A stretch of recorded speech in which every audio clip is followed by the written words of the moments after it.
Bonsoir à tous. L'actualité de ce mercredi marquée par la tournure que prend le conflit russo-ukrainien. Dans son discours à la nation, le président russe Vladimir Poutine a annoncé une mobilisation partielle en Russie, à savoir la convocation des citoyens actuellement en réserve de l'armée de Russie. Cela concerne 300 000 réservistes. Amin Touta. Dans une intervention médiatique à la télévision d'État et sur fond de conflit, Vladimir Poutine annonce une mobilisation partielle des forces de réserve et de ceux qui ont une expérience au combat. Une annonce qui concernerait 300 000 réservistes de l'armée russe. Pour protéger notre patrie, sa souveraineté et son intégrité territoriale, pour assurer la sécurité de notre peuple et des populations des territoires libérés, j'estime nécessaire de soutenir la proposition du ministère de la Défense et de l'État-major général et de procéder à une mobilisation partielle dans la Fédération de Russie. Une annonce détaillée par le ministre de la Défense, Sergueï Shoïgu, qui a annoncé à son tour que les forces armées russes mettront en pratique l'expérience acquise lors des exercices stratégiques annuels, lors de la mobilisation partielle et l'augmentation des forces armées à partir du 1er janvier 2023.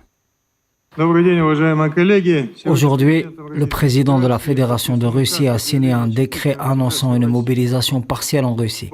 La base de mobilisation des formations et des unités militaires, les commissariats militaires et l'appareil de renforcement sont prêts pour la mobilisation. Il est temps de mettre en pratique l'expérience acquise lors des exercices stratégiques annuels. Des décisions et une déclaration qui intervient en plein bras de fer diplomatique entre les différentes capitales occidentales et Moscou. Et quelques heures après l'annonce de la tenue d'un prochain référendum d'adhésion à la Russie des républiques populaires de Donetsk et Lugansk, ainsi que Kherson ou encore Zaporizhia, et dont le président Poutine a exprimé son soutien pour l'organisation de ces référendums dans ces régions confrontées à un conflit armé entre les pro-russes et Kiev depuis 2014.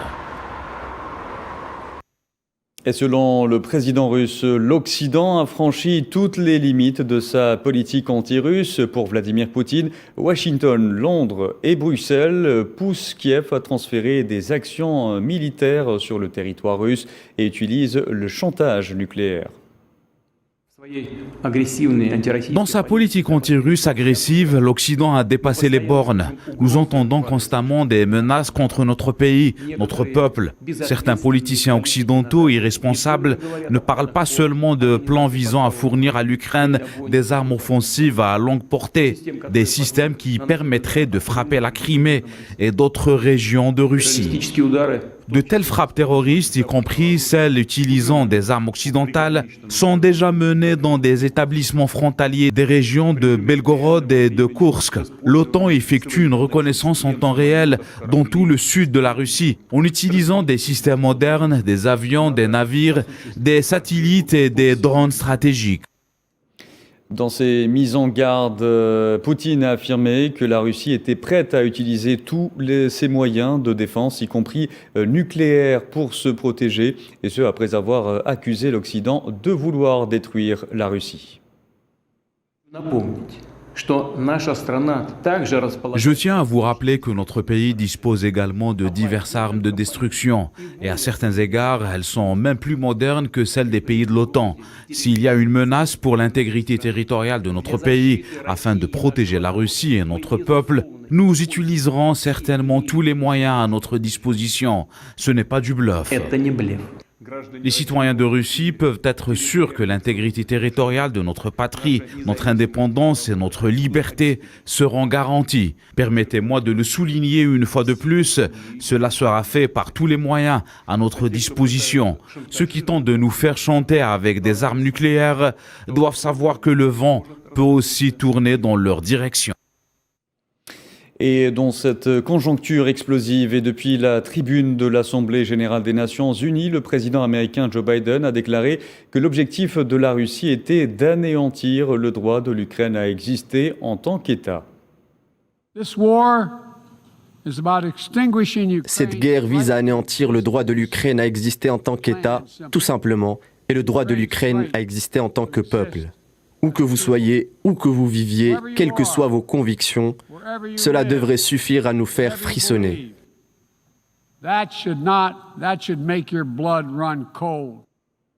Et pour mieux comprendre la dimension qui est en train de prendre ce conflit, nous avons comme invité dans ce journal Karine Bécher-Golovko. Bonsoir.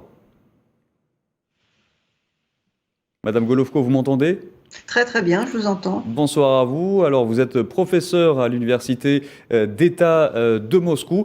Alors tout d'abord, après le discours télévisé de Vladimir Poutine, l'engagement militaire de la Russie en Ukraine entre dans une nouvelle phase, on peut le dire. Le président russe a adopté un discours très menaçant. Est-ce qu'on peut parler à ce stade d'un point de non-retour ?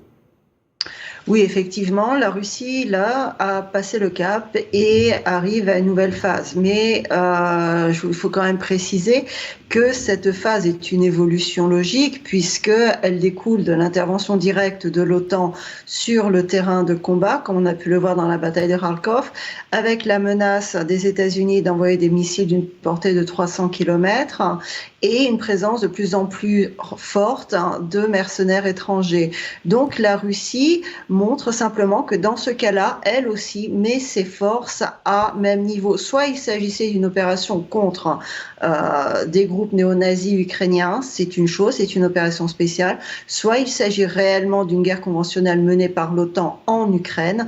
Dans ce cas-là, la Russie est obligée d'adapter ses forces puisque le territoire russe commence à être touché quand même régulièrement. Et parmi les points qui froissent énormément les Occidentaux, il y a les référendums prévus dans les jours à venir, dans notamment les républiques du Donbass et leur éventuelle annexion par la Russie, chose que les Occidentaux refuseront de reconnaître. Que se passera-t-il en cas de poursuite des bombardements dans ces territoires qui deviendraient par conséquent russes ? Il faut déjà préciser en matière de termes que pour parler d'annexion, il faudrait que l'État soit un État, que l'Ukraine, soit un État, ce qui n'est pas le cas depuis 2014 puisqu'elle n'a pas de système juridique moyennement efficace, en tout cas en général à peu près efficace, en tout cas selon la définition de Kelsen de l'État pour les juristes. Donc nous sommes face à des territoires qui sont en fait des protectorats. La Russie, historiquement, ça fait un millénaire, a possédé ces territoires. Du côté russe, en fait, c'est une sorte de guerre de décolonisation, bizarrement, qui se met en place. C'est-à-dire cette conception que ce territoire est russe. Et ça concerne effectivement les républiques de Donetsk et de Lugansk, mais ça concerne également les régions de Kherson, de Zaporozhye, et qui ont regroupé d'ailleurs la région de Kherson certaines zones de Nikolaev qui étaient aussi libérées par la Russie. Donc là, l'Ukraine va perdre 20% de son territoire à ce moment-là. Et si jamais les forces atlantistes qui sont en place en Ukraine touchent ces territoires après le référendum, ces territoires faisant partie de la Fédération de Russie, ils déclarent la guerre à la Russie. Très bien. En plus de mobiliser, Madame Golovko, un important contingent, la Russie menace de recourir à l'arme nucléaire. Pensez-vous que les choses iraient jusque-là ?